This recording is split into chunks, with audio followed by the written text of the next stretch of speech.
Halo Mbak, atas nama Dokter Sasa? Oke, silakan Mbak. Oke, terima kasih. Hai pemirsa, saya Dokter Sabrina. Kali ini saya sedang ada di satu tempat yang penuh dengan hewan yang menggemaskan, yaitu adalah kucing.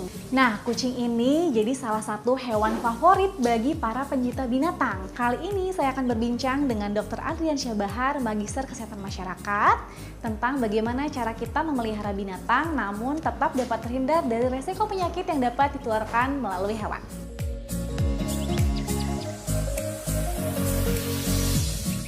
Hai dokter, Halo, apa Dok. kabar dok? Sehat, Dok. Lagi apa nih?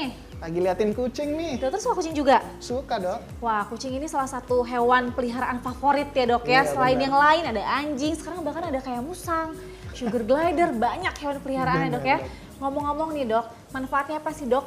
Kita memelihara hewan peliharaan untuk kesehatan kita dok. Ya, jadi memelihara hewan itu ternyata banyak manfaatnya, Dok. Ya. Nah, pertama-tama kita harus paham nih bahwa yang namanya fisik dan psikis itu saling mempengaruhi, Dok. Betul. Ya. Jadi kesehatan fisik dan kesehatan mental itu tidak bisa dipisahkan. Nah, makanya kenapa kalau kita stres, kita menjadi lebih mudah lelah, Betul. ya, lebih mudah tersinggung, lebih mudah sakit, ya. Ada banyak hal yang kemudian terjadi ketika kita stres. Nah, memelihara hewan peliharaan seperti ini itu bisa membantu kita untuk menghilangkan stres, dokter. Wah, Itu baru satu nih. Nah, ternyata banyak lagi manfaat dari memelihara hewan peliharaan, dok. Nah, selain tadi ya menghilangkan stres, ternyata menurut penelitian memelihara hewan itu bisa meningkatkan kekebalan tubuh, dokter. wah, Selain itu ternyata, dokter, kalau kita memelihara hewan ini itu karena kita terbiasa aktif, betul. bergerak kan, dokter ya. benar. Apalagi kalau kita punya hewan bermain di luar ruangan. Iya, sambil Nah, itu- kejar-kejaran gitu ya dok Benar, ya. dokter, kita lari kan. Benar. Itu membuat kita menjadi lebih sehat karena aktivitas fisik. Bahkan penelitian di Australia itu orang yang memiliki hewan peliharaan itu jarang gemuk, dok, karena karena aktif bergerak. Aktif bergerak. Iya, Jadi benar. selain less stress, udah gitu dia Iya. aktif juga, udah gitu dia happy, Benar, dok, dia dokter. gerak juga, manfaatnya banyak Iya. ya dok ya. Masih ada lagi, dokter. Jadi ternyata memelihara hewan itu membantu menurunkan tekanan darah. Oh, Iya, dan orang yang memiliki hewan peliharaan ternyata kolesterolnya relatif lebih optimal dibandingkan yang tidak memiliki hewan peliharaan. oh lebih stabil gitu ya. Benar, dokter. Wah, manfaatnya banyak berarti ya dok ya. Masih ada lagi, dokter. Masih ada lagi apa dok? Bagi anak ternyata itu membantu perkembangan anak. Kenapa? anak ya. Karena dengan memelihara hewan, anak itu dilatih untuk komunikasi nonverbal. Belum lagi anak juga dilatih untuk empati, memiliki Betul. tanggung jawab, kan? Seperti itu, dokter. Jadi untuk anak dia membantu tumbuh kembang anak. Buat lansia juga ada, dokter. Dengan memelihara hewan, lansia menjadi tidak kesepian. Dia merasa ditemani. Akhirnya dia menjadi lebih bahagia. Betul. Seperti itu, dokter. Iya. Bahkan yang saya tahu juga hewan-hewan ini tuh dijadikan juga untuk menghibur pasien-pasien yang sudah end stage begitu, betul tidak dok? Betul, dokter. Ya. Di luar sana sudah ada terapi-terapi menggunakan hewan peliharaan. Seperti bahkan contoh ada kuda yang menghampiri pasien yang contohnya kanker stadium akhir, Iya. lalu ada juga bebek saya lihat, dan katanya menurut penelitian itu bikin orang yang sedang sakit itu dia jadi jauh lebih tenang. Iya, gitu. benar. Manfaatnya banyak sekali ya dok ya. Sangat banyak, dokter.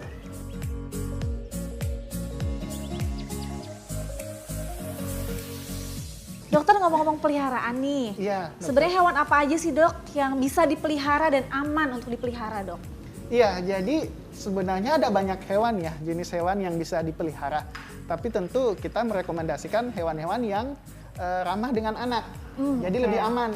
Nah, ada beberapa hewan, misalnya seperti ini kucing, ya, anjing, burung, ikan, ya. Bahkan juga mungkin marmut, Ya, hamster, hamster ya. kelinci, ya, dan juga kura-kura. Nah, itu kan hewan-hewan yang relatif lebih aman karena memang ramah dengan anak. Sama Seperti dengan itu, anaknya dokter. itu. Iya, dok. Kalau misalkan sekarang nih dok, kan banyak juga yang pelihara hewan eksotis, Iya. kayak misalkan ular, lalu reptil seperti itu tuh bagaimana dok? Ya. Boleh tidak sih dok sebenarnya? Nah, itu tentu harus menanyakan pada ahlinya ya. Dalam artian tentu perawatannya berbeda, tidak seperti hewan-hewan yang pada umumnya. Ya, jadi jangan salah, jangan sampai karena niat ingin hewan-hewan eksotis tapi tidak punya pemahaman, Betul. malah takutnya nanti salah merawat, ya seperti itu dokter. Malah jadi bisa berbahaya juga ya dok Iya ya. benar dokter.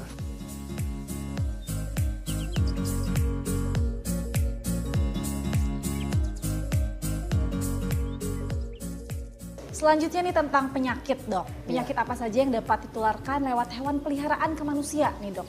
Oke, jadi penyakit yang bisa ditularkan oleh hewan tentu ada banyak ya. Tapi pada umumnya ya ada beberapa. Nah yang pertama tentu toksoplasmosis ya. Nah, itu dia Nah yang banyak. itu biasanya memang pada hewan ya, pada hewan utamanya kucing nih. Nah yang paling kita takutkan tentu apabila ada ibu hamil. Betul. Ya karena dia bisa menular ke ibu hamil dan bisa mempengaruhi ke janin dari si ibu hamil tersebut. Jadi itu harus hati-hati ya. Nah yang kedua bisa infeksi cacing. Nah cacing memang ada beberapa jenisnya ya. Tapi pada umumnya dia bisa menular lewat kotoran yang tidak sengaja tertelan atau bahkan lewat kulit. Nah itu nanti bisa berpengaruh ke pencernaan kita atau ke kulit kita. Ya. Nah yang ketiga ada juga yang disebut leptospirosis. Nah ini juga bisa menular lewat air kencing dari si hewan. Ya. Nah itu bisa mempengaruhi tubuh kita tentu nanti mengakibatkan seperti demam, nyeri kepala dan lain-lain ya seperti itu. Nah ada juga salmonellosis. Nah ini dulu pernah terjadi wabah kan salmonellosis ini. Nah salmonellosis ini itu nanti bisa terjadi ketika tidak sengaja tertelan juga Lewat makanan lewat gitu ya dok? lewat makanan masuk ke tubuh kita. Nah itu bisa menyebabkan kejadian seperti diare, demam dan lain-lain seperti itu. Nah ada juga ini mungkin familiar nih rabies. Ya. Nah ini rabies tentu sering kita dengar nih. Nah itu juga bisa menular lewat air liur ya dari si hewan peliharaan kita. Ya. Bisa lewat cakaran ya atau dia ada luka kemudian dijilat. Nah itu Betul. tentu kita harus berhati-hati ya kalau dengan rabies ini. Makanya kenapa ada vaksinnya ya Vaksin. seperti itu. Nah ada juga pes ya. Pes juga ya biasanya oleh hewan-hewan mamalia yang kecil-kecil misalnya hamster ya. Nah itu juga harus kita berhati-hati tentunya ya. Dan ada juga kurap ya, itu dari jamur. Nah itu biasanya menular lewat sentuhan. Nah itu juga kita harus berhati-hati agar tidak tertular. Ya, karena mengakibatkan masalah di kulit kita nanti. Nah sekali lagi ada banyak memang ya, tapi itu beberapa yang umum, Ya, umum. terjadi. Iya, Jadi dokter. sebenarnya masih banyak lagi. Ya. Jadi memelihara hewan peliharaan tentunya ada resikonya juga ya dok ya. Tentu, dokter. Nah hal yang harus kita perhatikan dok agar kita tidak tertular dari penyakit itu apa dok? Ya, tentunya kita harus memperhatikan yang paling utama adalah kebersihan ya. Karena selain banyak dampak positif yang kita bisa dapatkan dari memelihara hewan tadi, Betul. ternyata banyak juga kan dampak negatif yang bisa terjadi bila kita tidak hati-hati. Betul. Tadi pertama tentu tadi penyakit-penyakit yang bisa ditularkan ya. Nah yang kedua tentu bisa juga bila kita tidak berkomunikasi dengan baik ya, tidak mengajarkan dia dengan baik, itu bisa misalnya mencakar atau menggigit ya. Atau yang ketiga bahkan rumah bisa menjadi kotor kan ya. Iya, Kalau kita betul. tidak merawat dengan baik, dan kalau rumah kotor bisa menimbulkan banyak penyakit, bukan hanya penyakit yang timbul dari hewan, Betul. tapi penyakit-penyakit lain juga bisa timbul.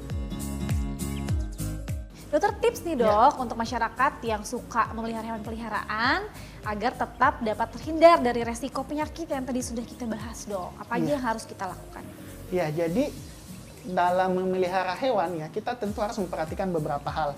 Yang pertama, kita harus memperhatikan kesejahteraannya ya. Bagaimana cara kita memperhatikan kesejahteraan dari hewan peliharaan?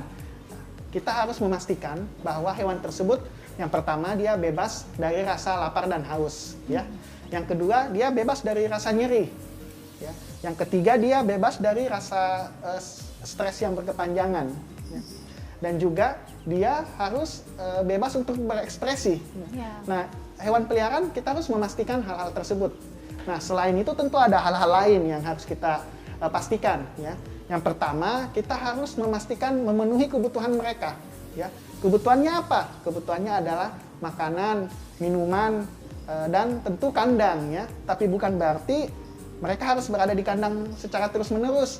Ya, sesekali dia harus keluar kandang, Dok. Ya. Dan kita harus berkomunikasi biar mereka bisa lebih rileks dan lebih mengenal pemiliknya, seperti itu. Nah, yang kedua tadi bahwa kita harus memperhatikan higienitas ya, menjaga kebersihan, baik dari si hewan peliharaan ya, misalnya dengan cara membersihkan bulunya secara rutin, membersihkan kandangnya, atau juga ya membersihkan rumah kita, ya itu harus diperhatikan. Nah, yang terakhir kita harus memperhatikan program kesehatan buat si hewan peliharaan kita. Jadi hewan peliharaan pun harus diperhatikan kesehatannya. Bisa dengan cara apa? Dengan vaksin secara rutin atau dengan kita berikan obat cacing, seperti itu. Hewan pun harus divaksin secara rutin ya dok. Betul, ya? dokter, Udah ya. kayak anak bayi dok, udah kayak Iya anak dong, harus secara biar rutin. tadi terhindar dari penyakit-penyakit. Betul, itu sangat penting ya dok Iya, ya. dokter. Nah pemirsa, ternyata manusia juga dapat memiliki hubungan yang baik dengan hewan. Tinggal bagaimana cara kita menjaga dan merawatnya sehingga hewan-hewan itu mendapatkan kenyamanan. Saya Dr. Sabrina Raisa bersama dengan Dr. Ardian Syahbahar, Magister Kesehatan Masyarakat untuk Hidup Sehat Plus.